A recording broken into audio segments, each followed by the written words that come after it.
Good morning. Welcome back to the basement. My name is Tim, and I don't know what the fuck I'm doing, but this has been a whole hell of a lot of fun, and I'm here to answer your questions. That's probably a terrible way to open a podcast, but what the hell? I'm sitting in my basement. I'm sitting in my basement with my man Miles, who has helped me get this back off the ground.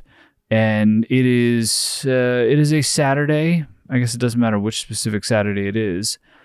It's a Saturday. On Saturdays, I love opening up the old AMAs and seeing what kind of questions are out there.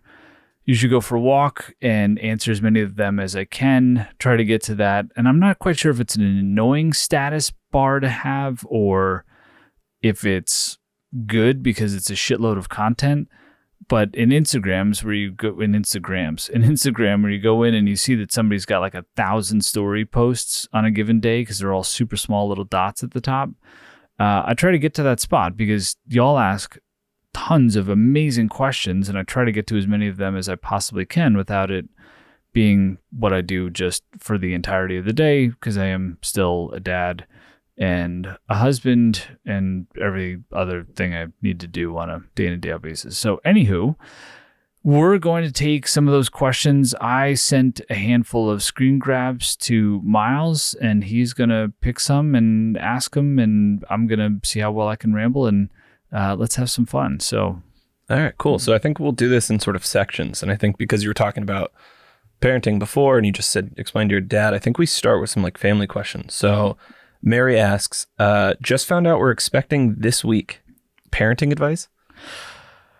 It's so fun. First of all, it's just funny as hell to be in a position where you're giving parenting advice because it does feel, it's so surreal being a parent. And hopefully, regardless of what age you are, if you're watching or listening to this, you'll get a takeaway from this. Because it's weird as fuck to go from like, you're just the person that's trying to make sure you have enough cans of tuna in your kitchen to create a meal for yourself on a consistent basis. And then all of a sudden, and I will do this with Evelyn sometimes, I'll turn around and be like, yo, where'd you come from? She'll be like, what are you talking about, Dad? And I think she kind of knows like where I'm going with it now because she's 10 and it's, I do this every once in a while. But you'll stand there and be like, where the hell did you come from? And I will full on play through that series of questions with her, and it's kind of hilarious to be like, wait a minute, you have a room here too?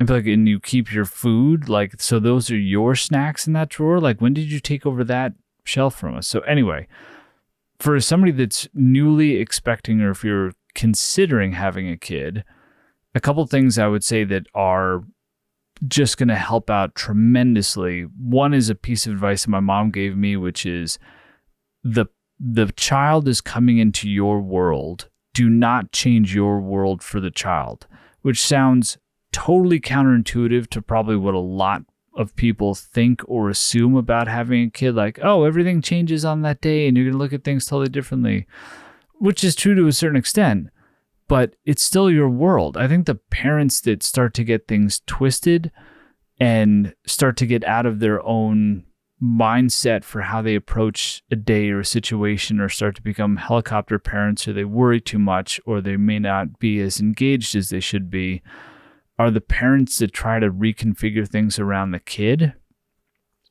Evelyn just went and did everything with us because of that piece of advice.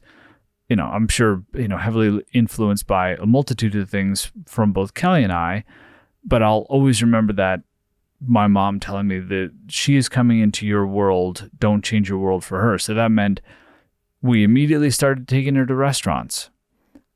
She started going to concerts and Ranger games at a super early age. And I think that helped her get well adjusted, right? She was kind of thrust into these positions where it was a bit of sink or swim. And then in addition to that, it's like please and thank you and eye contact were deal breakers. There were things like the silly stuff I could give a shit about, but the deal breakers were, are you being polite?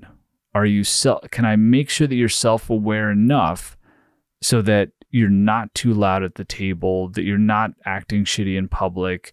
Like all of those types of things where sometimes you're like, Jesus Christ, is that parent like totally tuned out? Like how in the world is this kid behaving that way?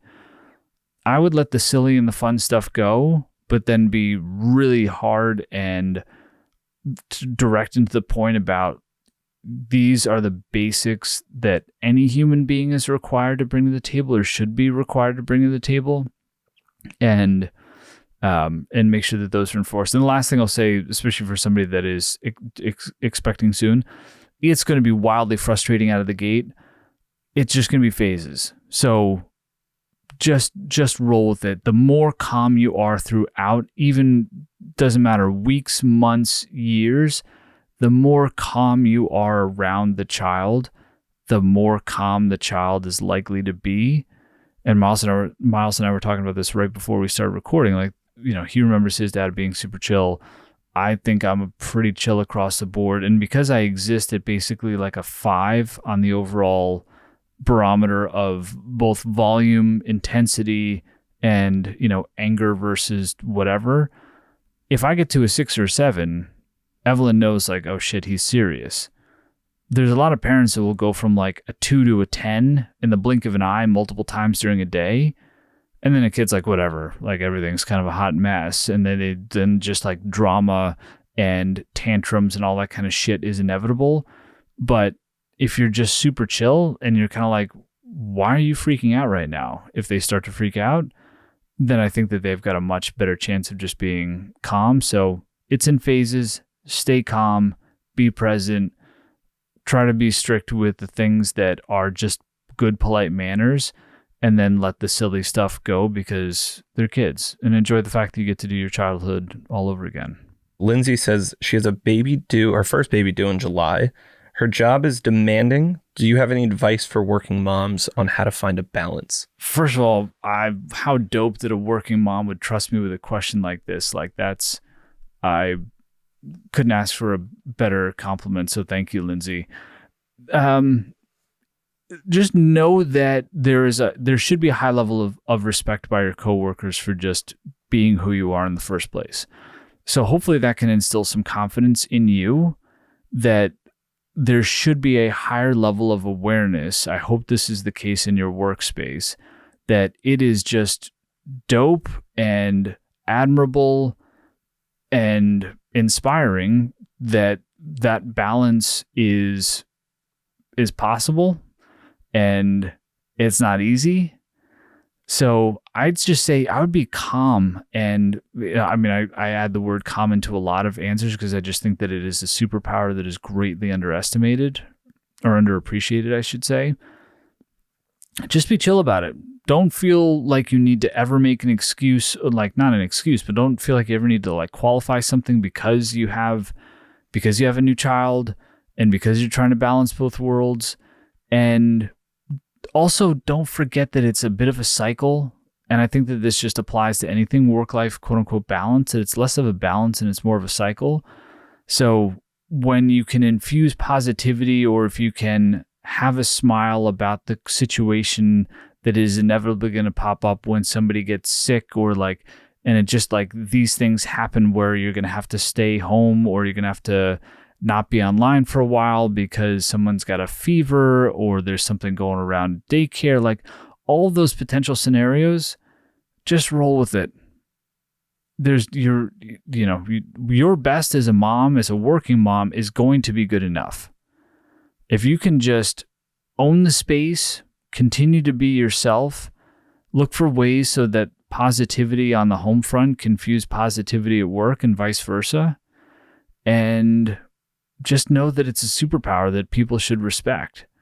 I think you put it at the front of the table, and, certainly don't like have it be the theme of everything all the time, but, you're a working mom, and that's badass. And if you just own it, keep doing your thing, then you're probably gonna be fine. Plus, you're just getting additional managerial experience, for better or worse, because managing a child in a home front is not too dissimilar from managing a team. So, whether or not you get a team right now, you're gonna start to take on some serious managerial responsibilities, and certainly multitasking is going to get up significantly as well. So hopefully that's at least moderately helpful. I think we'll do one more family one and then maybe go into work stuff. My son is 7, Dee Dee says. He just started playing goalie this year. Do you have any advice for him? Oh, that's amazing. Goalies are weird as hell. So I don't know if that's the first response that you want, but they also may not like it, right? There's a distinct possibility that after a while, like, this isn't for me. So it goes back to the phases piece as well, because life is just a series of phases, and this could be a phase in which there's a desire to try out being a goalie, and it could not be what's possible for this burgeoning athlete. What I will say is there's so much that it can teach anyone. You can be so much more comfortable with winning and losing if you can wrap your head around this the right way, because you're in a position where everything could be your fault. And if you're okay with that, that can be a superpower, because you've just started to put yourself in a position where you were just that much more comfortable and confident that either way you're going to be okay, right? And that it is just a game, but you can take on that stress and you can play that position. They will learn to have a head on a swivel. Don't be, it's going to be nerve-wracking. My mom always said, like, being the mother of a goalie is arguably one of the more difficult positions for a mom who has a kid who's an athlete to be in, right? Because you feel like they're just winging pucks at however fast at your kid, and they're always in harm's way.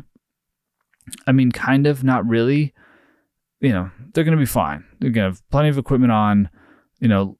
Be okay with the fact that there's going to be times where they're going to, like, they will have people chanting, or especially if they go on and they do solid things in the space, they could be in a position where they've got people standing around them chanting, "It's all your fault." Can't tell you how many times that happened to me at how many different rinks. And that's okay, because I think that the fortitude that gave me, or the ability to be that much more mentally tough, was an amazing thing. So, I mean, I'm biased because I never wanted to play any other position. I remember one game I skated out because eventually somebody was like, "Oh, you have to at least try it once. Like, you can't just be a goalie forever and never play a single game of hockey as any other position other than goalie." I did it once and I hated it. Hate is strong. I was like, there's absolutely no way. This is not what I'm meant to do. I am meant to be between the pipes. That's where I belong. And so maybe it's their calling. Maybe this is the start of something that's going to define them for the rest of their lives. Because I do think, as much as I've not spoken about being a goalie, and as much as I've talked about hockey a bit, but it's certainly come up more and more recently. But without question, being a goalie has defined me and will continue to define me in ways that people see on a day in and day out basis, and ways that people do not. It's at the core of my being at this point. Okay, I think we can do some business questions. Everyone, there's a ton of these. It's really fun. I think this is a fun one to start off. This person is in their first director level role. Do you have any advice on being a leader and or being on a leadership team? Absolutely. I love this shit because it's so funny too. Like, when I sit here and do these, and the more and more that I do podcasts, and why I call it Longwinded by nature, is Miles is seeing here in real time, and anybody that's spoken to me on the phone or in a chat or outside of just knowing me from TikTok, like, I'm very much long-winded by nature. So I love this topic because I have a lot to talk about on this topic. I've got 10 years of executive level experience now, managed people before I took on this role. And for whatever reason, and it feels weird to say it, but people leadership is genuinely something that I was supposed to do, or is actually like a space that I've been able to flourish in. At the same time, I will open the answer by saying I have a lot to talk about on this shit. Like, it's, so inherently there's that 25-year-old mentality that doesn't get out of my head too. But all right, so answer the question, Tim. Some things to consider. First and foremost, you have to care about the people. Like, you have to actually care about them as human beings and individuals. Because if you can start there, you can meet them where they are, understand what makes them tick, and then you'll be able to get the most out of them. in a way that's going to be most organic to who they are. I was once told, and then I'll get back to giving specific answers. I was once told, as this person was retiring, and somebody who had to go through arguably one of the most difficult years of either of our careers together because of some change that I was spearheading and implementing. And when he retired, he turned to me and said, "I wish I met you 20 years ago in my career." And I was like, that is dope. I never even considered, as I was approaching things, having that be a potential outcome, or having anybody ever say that to me ever as they're walking out a door, or just in general. But the reason why I believe he feels that way, felt that way, said that to me, is because I genuinely cared about him as a human being. And he was 15, or is like probably 15 years older than me, ballpark. And I felt awkward as hell coming into the situation, having a lot of people that were older than me that I then had to manage. But it didn't matter if it was somebody that was 22 years old or somebody that was 52 years old. I tried to get an understanding of how, what's their home life like. And certainly not like an overly creepy, stalkish way, but just like when they walk in the door at the end of the day, what is that scene generally like? Because I believe as a people leader, if you can wrap your head around the notion that at the end of the day, people go home and they're going to have conversations about how their day went, and it's your job to put them in a position to more often than not say today was a good day. If you can wrap your head around that concept, the rest of it becomes inherently easier. All right. So there's like the overarching philosophy that I believe you should put in. Some actual tactics that can be implemented that make the day-to-day easier are being willing to acknowledge and have direct conversation in this general principle of radical candor. Look up radical candor. It is something that can be extraordinarily useful on a day in and day out basis. It's basically the ability to have real-time conversations on a rolling basis that will be able to help people address things and then improve based off of not waiting until a performance review to have specific conversation about how things are going. And especially if you can do it in a way that is direct without it being mean or unintentionally making somebody feel bad about it. If you can perfect radical candor, that can be a superpower. Know that your skills as a leader are going to be like golf clubs in a golf bag. You're going to need different ways of approaching things. There is no one specific approach to leadership, whether it is, obviously you want, empathy, humility. You want to show that you're the hardest working person in the room. At least I believe that that's critical. You want to be strategic and trusted, but at the same time be open. But how you apply different elements of that are going to be like, okay, cool. In this situation, do I need my driver or do I need a putter based on what's actually happening? And then the last piece that I would say for getting into this role is I love the idea of like wrapping your head around goals on a weekly basis. That's how I came up with the strategy of win the week on and going into a week, specifically laying out like, here are the things that I believe we need to do. Let's talk about those things, add or remove from that list. And then I will do things that are considered administrative to make sure that that moves along. Because my job, your job, is to set up the people around you to do their jobs as best possible. If you can be clear and articulate with how you're communicating to people, if you can care, if you can help simplify complex things, just like those elements alone can make a huge world of a difference. But this is also a topic that I could talk on for hours and hours and hours, because there's so many different layers to it. So in the interest of time and not being too long-winded by nature, I'll make note that being a first-time manager is probably something I should dedicate an entire podcast to, and just otherwise say, Miles, what else you got? Okay. It's similar vein, but I guess a little different direction. What kind of questions do you as a VP What would you like to receive more from a junior leader in a first one-on-one meeting? Ooh, is it posed kind of like questions do I want that person to ask me, or like what do I want to get from them? It seems like it's a question that they should ask. Interesting. Hope I didn't misrepresent that. No, I mean, regardless, there's a really solid topic in there. So I would say first and foremost, there's like this balance of what does that person see that they think is interesting or that they're most curious about. I think for me personally, I know that I approach things differently than a lot of other people at my level. I want to know where people's curiosity lies, right? So like, what do they not understand is actually, to me, a good topic, because then that helps me identify like, oh, where am I not clear and articulate with either vision or strategy, or where do we have process gaps, or where do we have training gaps? So understanding what somebody is curious about, I think, is amazing.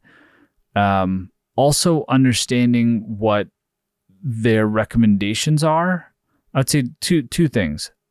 Show your curiosity, and show your curiosity for the business in smart ways. And by smart, it just means like, can you actually tie it back to something that is relevant? If you're just like, hey, what's your favorite type of dog? That's certainly applying curiosity, but having curiosity about the job, the goals, the process, the role, like those types of things can be really interesting conversations to have with people that are above you. And then recommendations too. Just something to keep in mind. I think it's very easy for a lot of people to walk in a boss's office and be like, here's something that's fucked up. You need to fix it because you're the boss. Versus I've identified this issue and here's what my recommendation is. Can we have a conversation about that? I've started to get much smarter. It took me a couple of years, but I started to get much smarter about not being okay with somebody just dumping a problem on my desk. It's my job to fix problems. It's my job to set up people to be successful, but I should be in a position where I have something to react to and that we're working on this together in most cases. So bring recommendations and be curious and you'll be dope. Yeah, I think that's really great. I had very similar advice multiple times in my working career where I'd just throw a problem at someone and then someone would be like, come back with 3 ideas. And I'd be like, oh, okay. Yeah. Let's do one more of the work ones. And here's one that's, do you have advice for someone who doesn't like their job anymore? Not sure when or if to leave. All right. I'm so glad you brought this one up. I think this is actually where I left off at when I got back from my walk this morning, before starting to do some homework with Ev and then you coming over. So look, people get this one twisted so much. The way that the question is posed, the way that most people ask the question, and it's totally understandable, is if you get to this juncture and you're like, cool, I'm going to leave, and then something happens. The something that should happen after the way that you're posing that question should happen before you pose the question. The question isn't when or if to leave. The question is, what is the next step to get you in a position so that you have a decision to make? If for anybody listening or watching, like, think about that for a second. When or if to leave is based off of a decision that you have to make. That decision is likely, hey, here's another job. Because your short-term decisions, if you're like, I'm not sure if this is the right job for me, then your short-term decisions are, am I going to do anything about that? Which would be, am I going to go through LinkedIn and start to look up what other jobs are out there? Am I going to set Google alerts for, these types of jobs being posted on these types of job sites? So you should always be doing those things. This is based off of how our broader economy works. Everyone should always feel like they're in a position to keep their options open. And there's nothing wrong with exploring. You're not being disloyal. If you're using work time to do this shit, then of course, like that's not smart for a multitude of reasons. but everyone should have their options on the table career-wise. You only get one career, you only get one shot. So if you're thinking that way, if you're posing that question, go backwards so that you can get to a place where you have a decision to make. Always know what your options are. So the answer is yes, you should always know what your options are. Only when it gets to the point of, here's another job offer and it's for this amount of money and it would be this type of role, then you have something specific and tangible to have a discussion about. Until then, it's all the micro steps. Should I look something up? Should I reach out? Should I click apply? Should I take the time to write a cover letter, right? There's all of those steps, and like actually addressing those and doing those will help put you in a position so that when the question that was asked now gets posed, you could be in a position where you've got like an A or a B choice. Up until then, it's just a matter of tactics as in regards to whether or not you want to put yourself in a position to have that choice. So do the work so that you can have something really specific within that question to pick pathwise, if that makes sense. Do you want to do some like sort of short rapid fire ones? Yeah. Okay, cool. Who do you have for the Stanley Cup pick?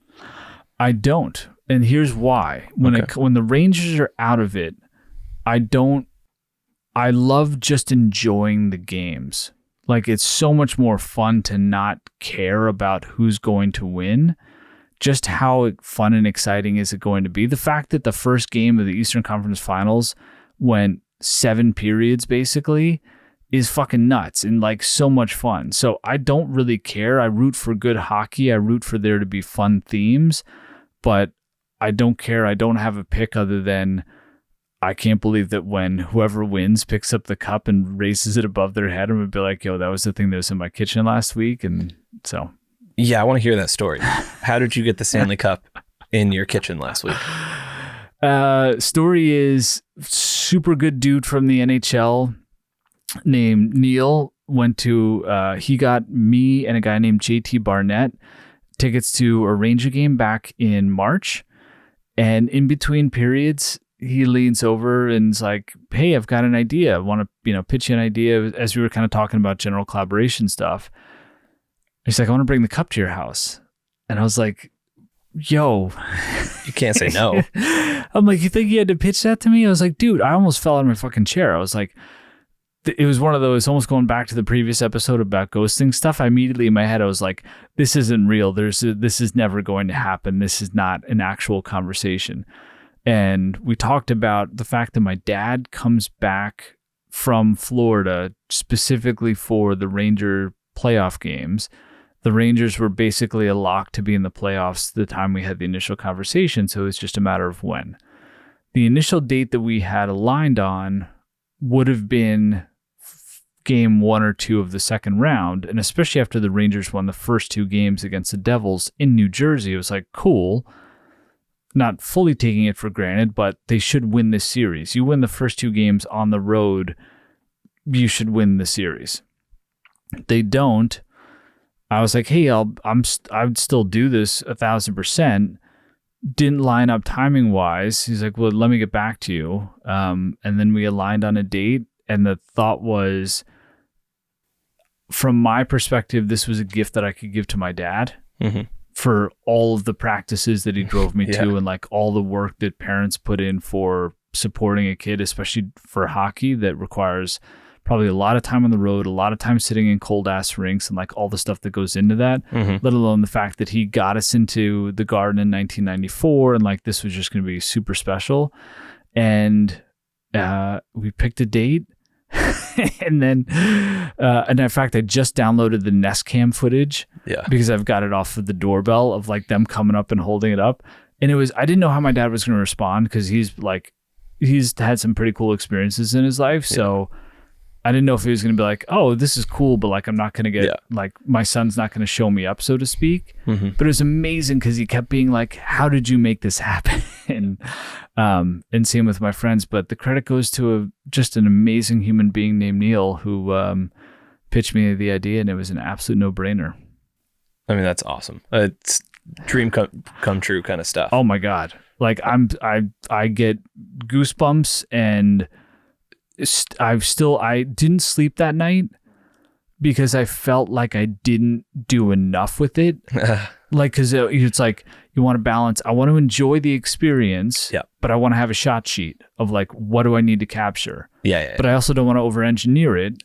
And I don't want to be like, everybody get out of the room. I need to do this. It's hard to be aware that you're making memories. Right? Yeah.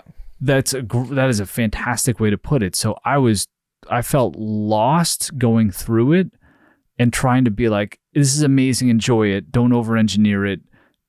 But at the same time, like, I have to make sure I get these shots. So I didn't sleep that night, and I'm a diagnosed insomniac, which is a whole nother story. And so I take sleeping pills. So there's like rarely times where I don't sleep. I did not sleep that night because I was like, fuck, I didn't do enough. That was amazing. I'm still like on a buzz from it in general. But oh my God, what an experience. All right, we'll do 2 more really quick ones. Cool.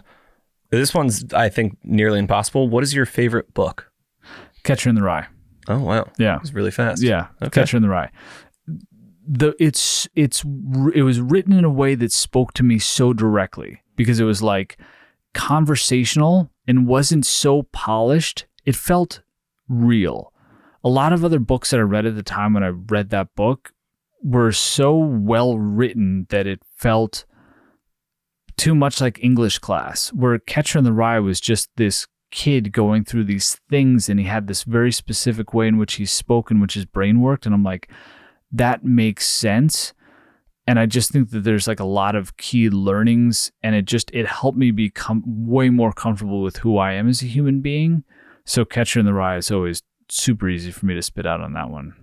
Last question, and it is, what has surprised you about being an influencer? And do you consider yourself one now? Everything.